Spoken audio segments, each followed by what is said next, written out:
Welcome back to Neighbors to Know. I'm your host, Jen Pula, and today we have a neighbor also from Boston, and ironically, who is married to the last neighbor that we had on Neighbors to Know, which was Jana Scholten, that was just on, seems like 5 minutes ago.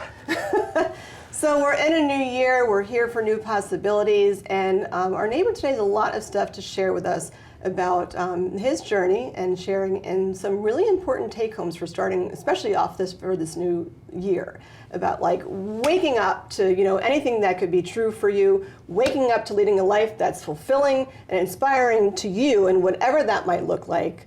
So I'd like to introduce you to Dan Junkins. Hi, Dan. Hi. I'm inspired just by how I started that. That was great. Thank you so much. Thanks for being here, Dan. You're welcome. And yeah, so we'll start off by, tell us a little bit about who you are. And let's start off by who you are. So my name is Dan Junkins. As you know, I live with my wife, Jana Scholten, in Boston. We've been living there since 2005. We have 2 cats. And I grew up in Western Massachusetts. I grew up in Deerfield. And my father was an academic, my mother was an artist, so I was around a lot of artwork and a lot of stories and storytelling and poems.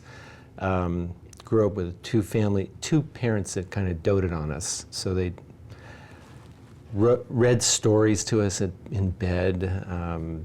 They sang songs to us. They just were very involved with us as kids growing up. And I grew up in the late 60s and 70s. Went to Deerfield Academy because I was a local kid from the town of Deerfield. I was what they called at the school they called me Dago because I was a day student. So that was the play on the word. But so that was my sort of growing up.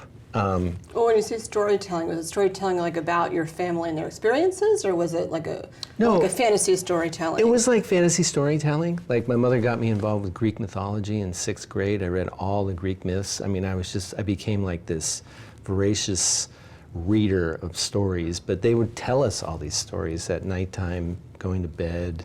So that was sort of that experience sort of got me into reading books and really sort of resonating with stories and storytelling.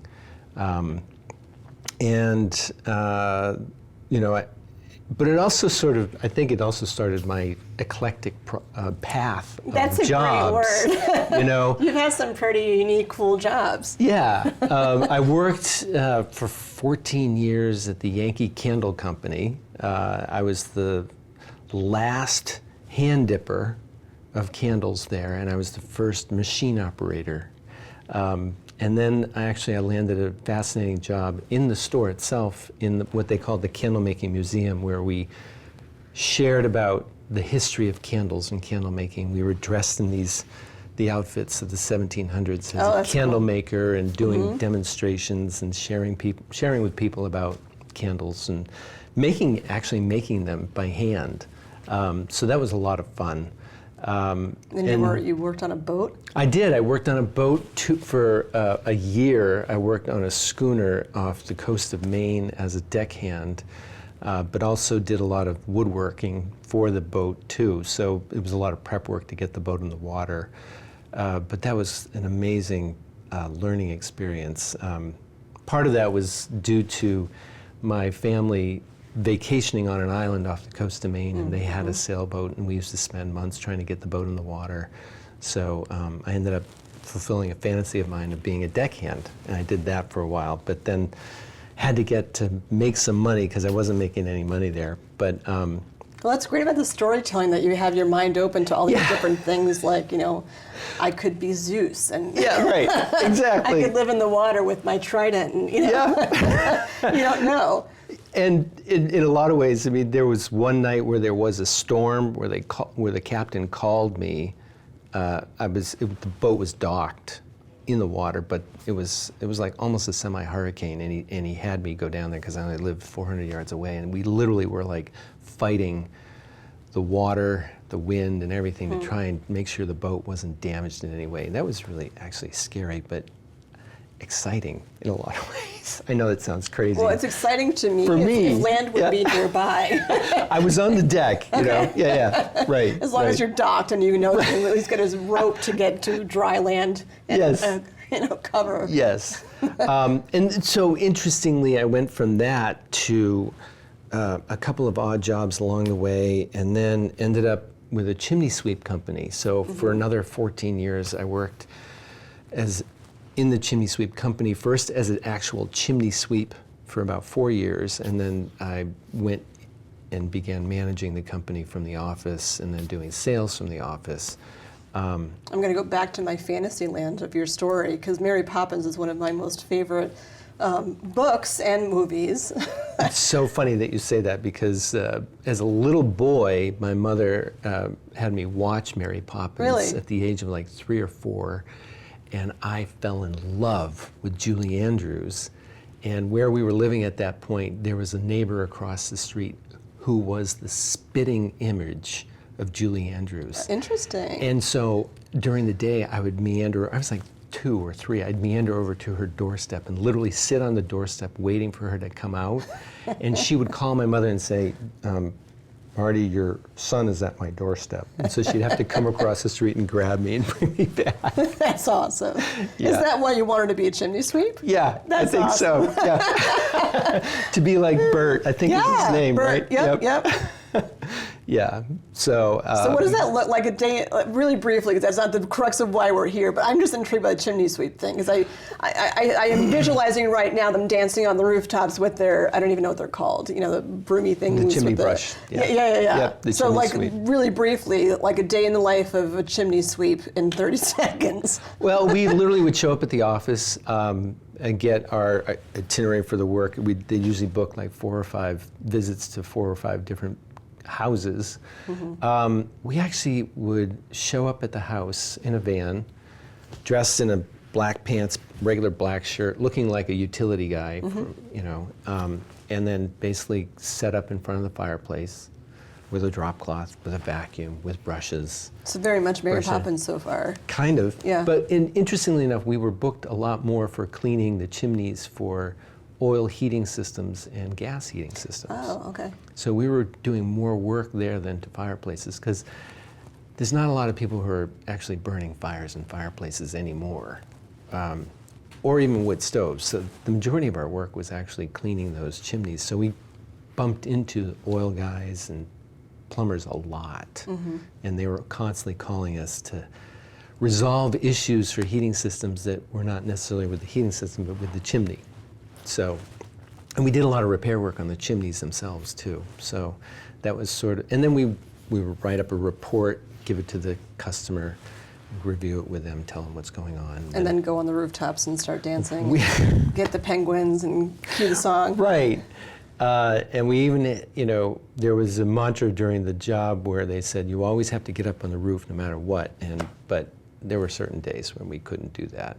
Just to see, or why? It was basically designed to inspect the chimney above the roof, because it's exposed to the weather, so it usually there's deterioration there, and we want to diagnose it.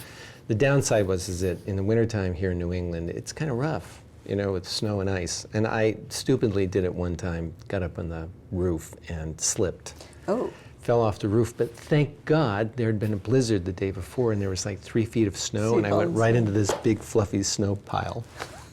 Lucky. That's a good way to have that story end. Yes.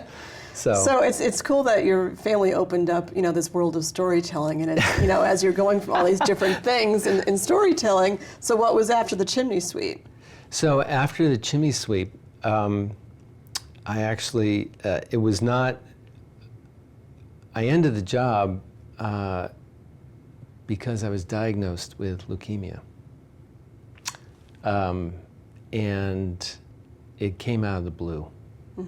And one of the reasons that I didn't go back to the job was that the leukemia diagnosis was like a revelation for me. So what happened was I thought I just had the flu, and after a week, I thought I felt better. And I went back that one day, and I just started sweating while I was at work, and I just thought, wow, this is not right. So I went back home, and I was making enough money to pay the bills, but we were sort of between a rock and a hard place financially, because we actually couldn't afford the insurance plans that the state of Massachusetts was offering. I know that they make it available for everybody, but those insurance plans can be hefty if you're not with a large company. This is a very small company, and they weren't required to actually give us insurance. So we were flying without insurance. So it was a huge risk. And the job had become sort of labor, like work, like dull. It was now going to an office, sitting in front of a computer, making phone calls. And being someone who's loves storytelling, I really needed something that filled me up and made me excited and passionate. That did not. Your face just totally changed when you started talking about that, sitting in front of a computer, because you were smiley anyway, but your face just kind of got like that, you know? It was like that. It really was like that. And so Jana basically encouraged me to go to a doctor, and we paid out of pocket. The doctor saw me, and the first thing he said was, I want to have your blood tested. I looked white as a ghost. And so I went home, not knowing what the results would be, but I woke up the next day feeling energized. I don't know if it had something to do with like having gone to a doctor. Yeah, the white coat thing. Right. Yeah, everything's fine just because you went. Right. And I started to go out the door, and I got a phone call, from the head blood lab technician. And he said, are you Dan Junkins? And I said, yes. He goes, you got to get yourself to an ER, like right now. I'm like, why? He goes, your blood levels are so low. He said, you've got to have somebody take a look at it. He goes, I know you're probably on your back right now. I said, no, I actually feel fine. He went, that's impossible. That's impossible. He said, you've got to get yourself to an ER now. So we went to the ER. You were still working were you doing the management side of the? I was doing the management side of the company at this point. So I called in, told him I wouldn't show up at work, went to the ER, and it was Beth Israel. The reason why I bring it up is because Beth Israel is a learning hospital. So whenever there's a nurse or a doctor that visits you, there's usually 2 or 3 other people. They're usually residents in training or nurses that are in training. And so a lead nurse showed up, and she said, we do see that your levels are low, but we also see an anomaly. And it looks very similar to leukemia. And when I heard that word, I was just like, what? I think you weren't a child, obviously. No. Yeah, because I think of leukemia as a child-based, and that's my own not knowing, but I link that to be a child-based cancer. That's an accurate assessment. So the particular leukemia that I was diagnosed with was what they call acute myeloid leukemia. And it usually attacks very young children or very old people. So I was 54 at the time. And so they considered me young. I really wanted to hang out with them more because they kept calling me young. Yes, I am. Right. So they wanted to find out more. But what was so different about Beth Israel that really sort of made me enjoy being with them was that they were relating to me like a partner. Like they would ask questions, they would be inquisitive, there was no commands coming out of their mouths, because that's usually how most nurses and doctors have talked to me, but that didn't happen there. And I found out that it's a learning hospital, so they interact with people in a different way, they get trained and educated in a different way, and it was really, I was actually quite, I don't know, comforted is, I guess, the best word to say. Because you're not on your own? That's how it felt. Like, as surprising as it would be for some people to hear the word leukemia, for me personally, there was this comfort level with them, because in a lot of ways it kind of reminded me of being with my parents, because they were at my level a lot of the times, talking to us, doing storytelling as a young child. So in a way, it was kind of like that. It was like one of those adults, but they're talking at your level, like they're not talking down to you or giving you a command or telling you what to do. I so hear there was, this is how your story is going now. Yeah. Like you have these eclectic jabs, and that's your story, and now your story includes this. So it's interesting when you said the connection between your parents. Yeah. Now you have them; they're part of your story. Yes. Where's the story going to go? It was like an immediate sort of family relationships started building like immediately. And throughout that first day being in the ER, I had multiple doctors and nurses coming and visiting me, asking me questions, wanting to know about my lifestyle. And I was sharing with them about my stories and life and everything. I'm Bert from Mary Poppins, and yeah. Well, was there some? I don't know. Is it like was there some relation? I imagine you're exposed to a ton of chemicals. Being in chimneys. Yeah, I was. It wasn't as much as you might think, though. I mean, they had gravitated away from doing any heavy chemicals when I was there. So I'm not quite sure what the cause of it is. I know that one potential cause of leukemia is the exposure to benzene, but I'd like to know how many young children are exposed to benzene. Or what is benzene in? It's a chemical that you find like in creosote or in other liquid, very sort of hazardous materials. That's interesting. I Because know. as a kid, like, why would you be around that? Yeah, or nuclear radiation, or maybe I don't really know, Yeah. honestly. But they still don't know as well. Most people do say that they have not yet been able to understand what's the source of leukemia. It could be hereditary, but there's no history of it in my family on either side, my mother's or my father's. I find that with so many cancers too, because Yeah. You could have someone who's never smoked a cigarette in their life, and then they have lung cancer, and then you have someone who's smoked, a pack a day for 40 years, and then nothing happens. Right. I almost feel like there's no rhyme or reason, Right. which hopefully they'll figure out as time research goes on. And then you have Jana. I don't know what the timeline was of that, but then Jana was diagnosed with MS. That was like 20 years prior. Okay. So, but what the great thing for me was discovering, I was with her in her healing process, and so I knew a lot about meditation. I was aware of, we were eating a plant-based diet. I was a long-distance runner. That was my sport growing up. I was also a wrestler. So I was very active athletically growing up, and so I was a pretty healthy guy. So the doctors and nurses were intrigued that I had a lot of healthy habits, so to speak.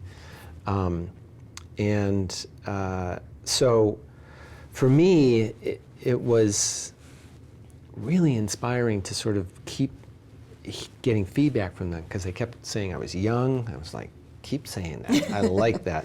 But also it was discovering that I was on my own, and I felt free for the first time in 14 years from this job that I didn't know was kind of taking me down, like emotionally and spiritually. I just didn't feel fulfilled, and it was like sort of in that hospital where I'm like, God, I don't think I'm going to be going back to that for a while, and I'm not sure I really want to, and I really feel like I've got this huge burden lifted immediately, surprisingly, and I felt like these doctors and nurses said, you're a young prospect for this type of leukemia, and their prognosis looks pretty good.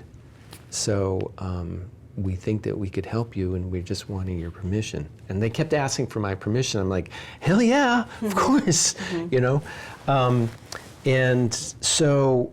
So you were on a similar path with how Jana went about her treatment with. Well, I was living the same kind of and lifestyle. Yes, absolutely, and I was taking on the meditation with her. So it's intriguing that she had a chronic condition that she healed herself from, and within a day I was thinking, God, if she could heal herself, I can heal myself, especially the positive feedback I was getting from the doctors and nurses. I will say that after the whole process and everything, months later, they did confide in me that I had about 2 to 3 weeks left.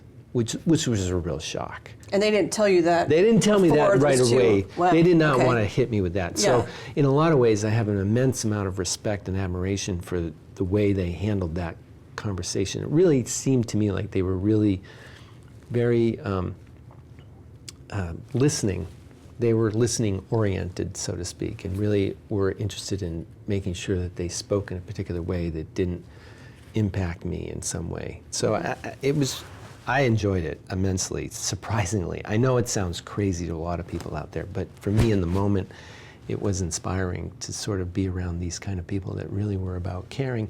And I have to say that both Jan and I dabble in a lot of alternative medicine. Mm-hmm. So we had a sort of prejudiced, skeptical viewpoint of Western medicine, and my experience there really had me recognize that medicine is medicine, no matter what, whether it's Western, Eastern, alternative, whatever. You know, everybody is committed to people's health and well-being. Mm-hmm. That's really what I got, and it was really inspiring that way.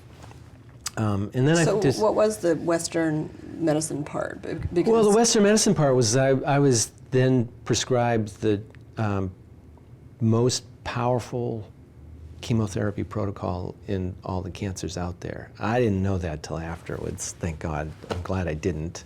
But it was basically an IV of 12 straight days of 2 types of chemotherapy, one of which had a nickname called the Red Devil. That's I'm like, lovely. oh, that's nice. Yeah. And they would walk in, the nurses walked in looking like they had hazmat suits on whenever they came in with the chemo, and I'm like, okay. So that they're not exposed to anything. Right. So, I mean, it was a little shocking in the moment, but they kept saying to me that someone your age with your physical background and your health and well-being, we think that you can take this. Mm-hmm. I found out that many people diagnosed with this same kind of cancer, this leukemia, are they have to actually rehab them before they can be exposed to any chemo. They have to, sometimes they're an organ failure, mm-hmm. and they actually have to put them through a rehab process for months at a time before they can actually start them. So I feel incredibly lucky that I was able to do this process and be strong enough to do it. And I was inspired in the moment, like on the 3rd day that I was there was when the chemo was going to start on the 4th day. And it was still daunting, the whole notion. I say it rather cavalierly that, you know, it was okay and everything, but that 3rd day, there was something that prompted me to discover a story that I visited a few years earlier on the internet, which intrigued me, and I thought, God, I gotta try and find it. And I remember it said the Hindu paths to life. Mm-hmm. And it was really intriguing. It was only like 3 paragraphs. And it took me 2 hours, but I found it. I had my laptop at the hospital. And it's just these 4 distinct spiritual paths in the Hindu religion that really resonated with me, and you'll know why at the end. But basically, the quick summary is the first path, it's like a metaphor for life. So the first path is that if someone is walking down a path and they come across a poisonous plant, what do? You remove the plant. And similar to life, if you come across a problem, you remove the problem. And that's one way to live life. You're constantly removing problems. The second path is the path of someone who doesn't just try and fix the problem, but resolves it. So it's getting to the root of the plant and removing the roots as well. So you get to the source of the problem, you can resolve it so it doesn't come back again. Mm-hmm. The third path is the path of doctors. Doctors can actually transform the poison into medicine and help people. And I was like, that's inspiring. Mm-hmm. That's really inspiring. But the fourth path was the one that was the most mysterious and amazing, which is the path of the peacock. And I'm like, what? So the peacocks, and I didn't believe it at first, but it said peacocks eat poison. as food. What kind of poison? They eat poisonous plants, and they kill and eat poisonous snakes. Really? Is that their sole That's their diet? food. That's not just their sole diet, but it's like dessert for them. Interesting. So I was just blown away by this. And what peacocks do is they transform that into these gorgeous colors, and they live this thriving life. But they thrive on poison. And it just resonated. I mean, it was like this moment of like something popped inside me. Like all of a sudden I went, okay, I can eat the chemo. Because, I mean, from what I understand, it's like that's poisoning. It is. It's getting rid of the good and the bad. Totally, it wipes everything out. So they basically predicted and told me, I'm going to lose all my hair, I'm going to lose weight, I'm going to lose my taste buds, I'm going to lose my sense of smell. And what happened was I did lose the hair, but I gained 30 pounds. I couldn't stop eating. I actually had no issue with my stomach. They told me I would have stomach aches and stomach issues, and I actually gained 30 pounds while I was going through the most powerful chemotherapy protocol at Beth Israel. Did you have a strong stomach going into all? I mean, that's Jana says that I have got the stomach of like a horse who can eat anything, Yeah. But they were so amazed. They actually wanted to give me a shot for other medication, for basically hoping that my blood sugar wasn't going up. I'm like, stop, please, you don't need to give me any more drugs. Right. I'll manage this, okay? If that's your concern, I'll manage it. But so I thought that was intriguing, and I also had no issues with my gut or anything with that as well. I mean, it did wipe out all of my white blood cells. I mean, and what they would do is they would expose me for like 10 days of chemo, and then I would be there for 2 or 3 more weeks to build up my white blood cells on my own. And then I would go home for a week, and then they would have me come back, and I would go through it again and go through the whole process again. So I did it 4 times. Just over a long period of time, it seems like, if you put it all together. It was about 6 months. They were actually scheduled to do it a 5th time, but part of the problem is that the body will just start popping fevers. I just started popping fevers, and at a certain point, in my mind, I'm like, I don't need a 5th round. I didn't say it to them, but I was about to. And then my doctor came to me and said, I don't think we need to do a 5th round. I'm like, perfect. Because you were worn down, or because the body is completely worn down, okay. and this is what they call, I forget the exact word, but it's designed to, I was actually in remission after 10 days in the hospital, the first 10 days, my first whack at the chemo. But they had me come back because what they're trying to do is ensure that it's cleaned out at the molecular level, like every single molecule is like resolved.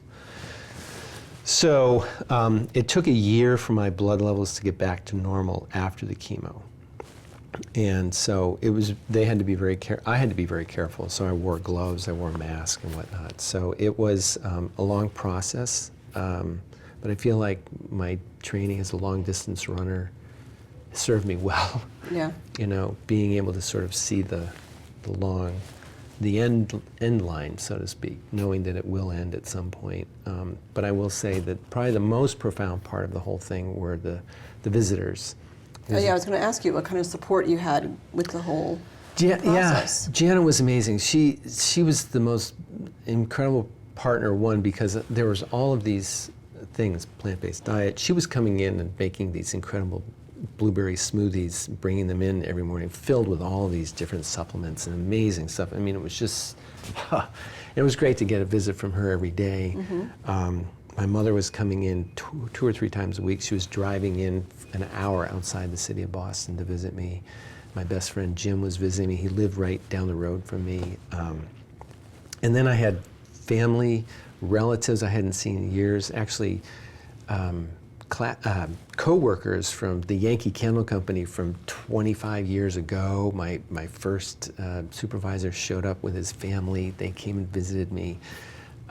Did Jana reach out to all those people? She or did. like- She actually had a group of 5 volunteers that she got together, and they reached out to it was 997 people. You know a lot of people. It was amazing.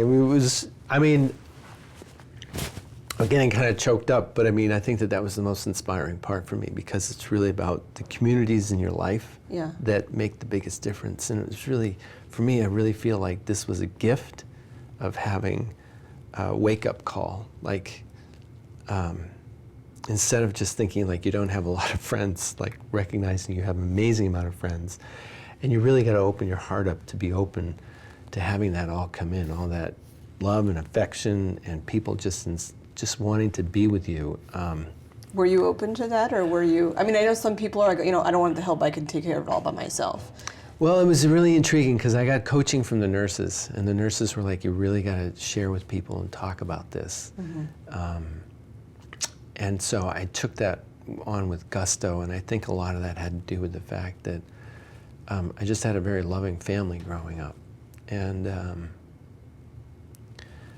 it's hard because it feels, there were times when I felt like this was all about me, and I didn't want it to be all about me. I wanted it to have people get like they're part of the story. Like, this is huge for me, but the healing really starts with them showing up. So I was really committed, like they felt empowered coming to visit me. So I really wanted to acknowledge the crap out of them when they showed up. So like it took energy from me, and I will say that after a visit, I mean, I was exhausted, but it was like a good exhaustion. Like I felt like totally spent. It's kind of like, running a great run during the day and you feel great afterwards, but you're totally wiped out. Or it's like you're doing something that you love, but at the end you're just exhausted at the end of the day, but it was like the exhaustion that you want. So so if there's people that are watching right now as you're talking about this, because there's some people that like, I don't have family that's local. They're about 200 miles away. If something were to happen and they're not right here, I don't want people that are watching to be like, well, I don't have that, But there's several ways of community that you were talking about either. Like, community is not just family. It's not just family. There's friends, there's old work communities, like people I hadn't talked to in 20 years. Yeah. I had Deerfield Academy classmates who were getting in touch with me, and these were guys I did not even know, which was amazing in the sense that I knew of them, they knew of me, but I began to develop friendships with these guys at a time, 40 years after graduating from Deerfield. And that for me was so juicy and fantastic, to all of a sudden know there were guys living in Boston that it was just great to be connected with them. Even though they may have different political views from me, I mean, they were showing up for me. There's one guy who's totally opposite ends of the spectrum politically from me, and he showed up and he spent 2 hours with me at the hospital, and I was just so inspired by that.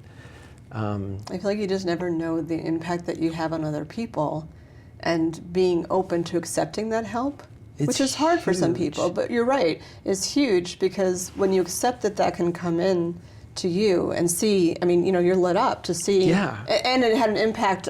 We'll get to that next, but the impact of that with your treatment, of the frame of mind that you're in, because you have all that support, because you don't feel like you're alone, because you have, literally, as you said, almost 1,000 people that were there to help. Yeah.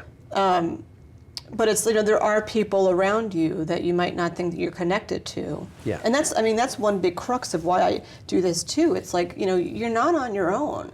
Right. You might think you are, but you're really not. Like, people are connected, and you, like you said, someone that you went to school with however long ago, that you think that you're a blip on the radar, where you could have done something that you're not even aware that you did, that caused that person to then be in your life at a time that was really difficult for you.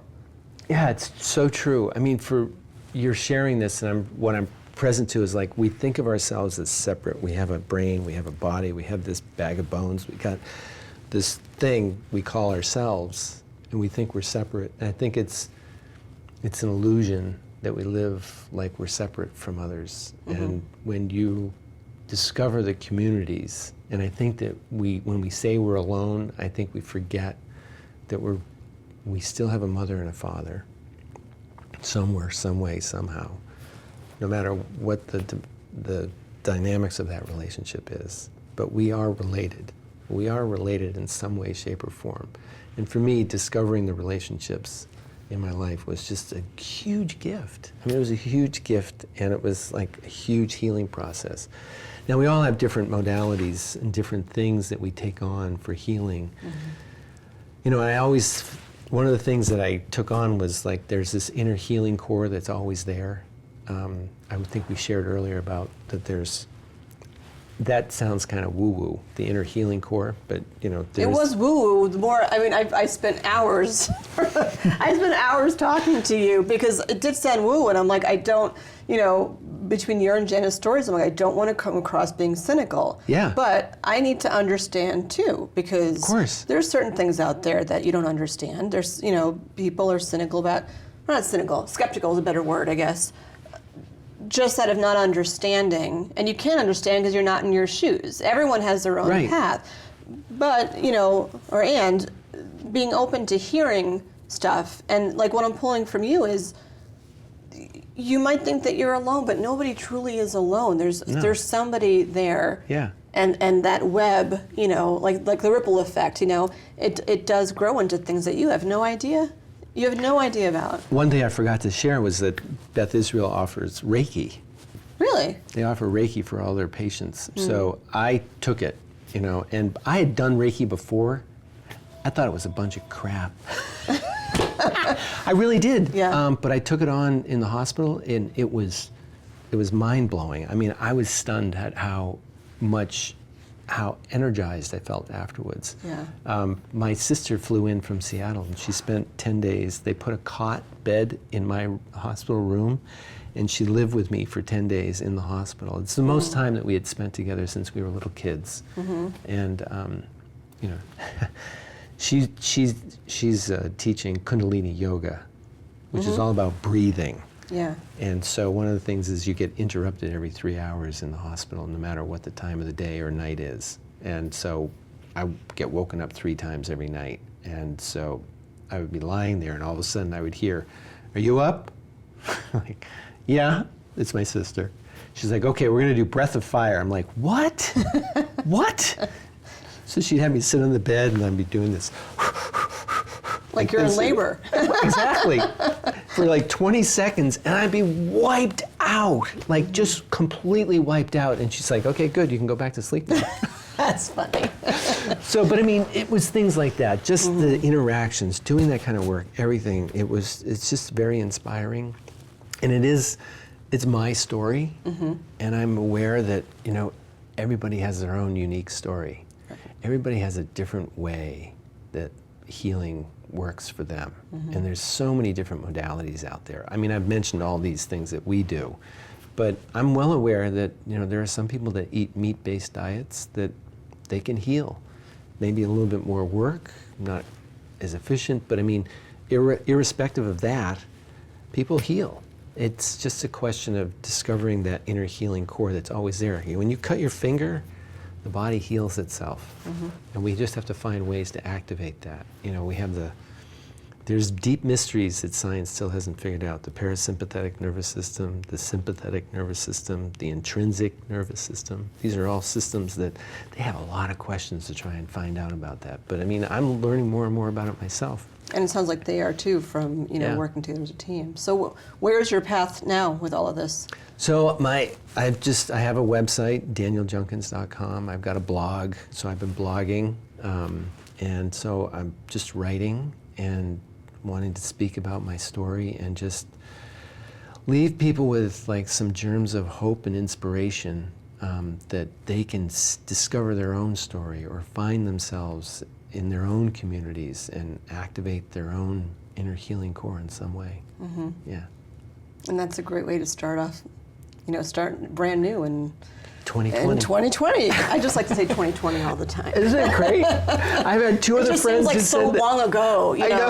Like, I mean, I won't say how old I am. People can figure that out. But when you scroll through, you plug in your date, and you have to scroll. Okay, there's my year. Yeah. It just seems, you know, sort of weird that I thought 2000 was weird, but 2020 just seems weirder. Yeah. But I mean, to open it up as to, you know, you don't know what's going to happen. And Right. oh, before I forget, I almost forgot. your rock. Oh, Because you had mentioned about like, the uncertainty of life, and the uncertainty of my artistic skills. But I'll empower myself because like it looks somewhat like water. So here's my water. I love that. Because you were on a boat, working on a boat, and you mentioned about diving into uncertainty, Oh my You don't know God. what things are going to be in your path, and you dove into it, and you had this team of support, and you're sharing that, people aren't alone, and to treasure the communities that you have. So there you go. thank you so, so much. Wow. Don't throw it at me after we get off there. It's the rock No. of ages. Thank you. That's awesome. Thank you, Dan. Thank you so Wow. much for being here and sharing all of this. And it's a great peppy way to get, it's funny to say peppy. I mean, we're talking about some big things here, but I mean, you're lit up just, talking about this and sharing it. Yeah. So, I see the message that you're sending to other people, and I hope, those of you that are watching, life is just uncertain. You don't know what's going to happen tomorrow. And, you need to just take that and just have courage and knowing nothing really, and just diving right into it and, moving forward with passion to create a life that you want, that inspires you. And I hope today's episode was inspiring for you, and you can check out Dan's website and listen to his blog and hear more about his path as he goes forward. Thank you so much for watching, and we will see you next time. Bye-bye.